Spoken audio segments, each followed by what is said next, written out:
would love to start with this statement. There are two nations in the territory of Nigeria. Let me say that again.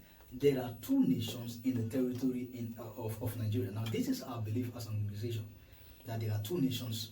I know you must have been asking, how possible is that having two nations in a nation? Now, if you get to understand the four dimensions of nation that do exist, all right, the four dimensions of nation that do exist as to every nation, then you get to understand the statement I just made now. Now, the four dimensions of nation that do exist is first and foremost nation, the ideology, right?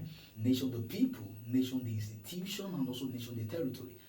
Well, let me just say, sadly enough, many of our citizens, all right, are only used to the last three concepts of nation. We talk about people, talk about institution, and of course territory, but not the beginning of nation, which of course ideology.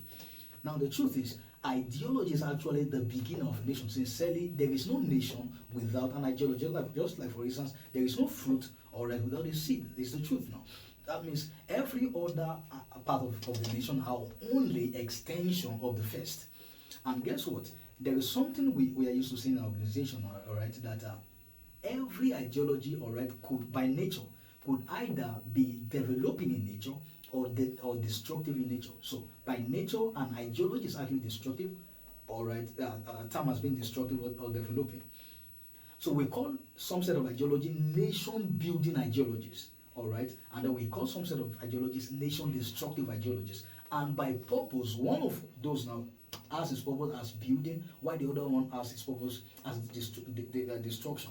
Now, the truth is, we believe, I strongly believe as a nation building expert, that the first identity of every citizen is this identity called nation builder. So every citizen is actually a nation builder by purpose, all right? But the truth is, that trade of nation building has a tool to it, all right? And the tool to that trading, all right, is the tool of nation building.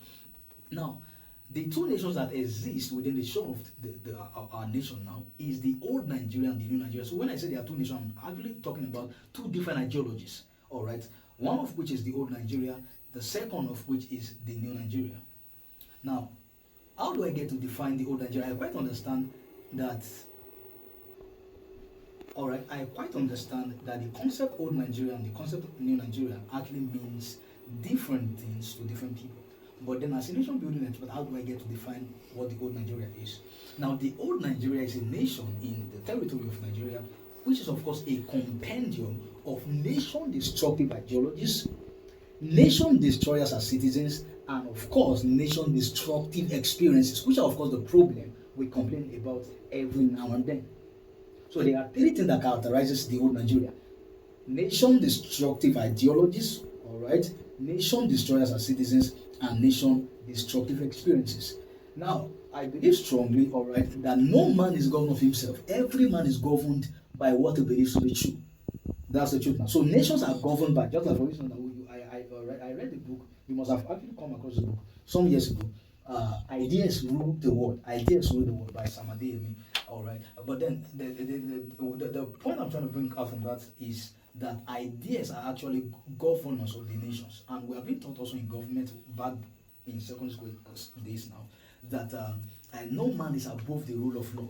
So laws, all right, and ideology and concepts like that rules or governs lords over the nation. So bringing that context into our discussion, I would love to say that the old Nigeria is not first experience, it's first an ideology. Just like for instance, I tell people you can trace a fruit, all right, to a tree, and then a tree to, of course, a seed. Same thing applicable to experiences, people, and ideologies.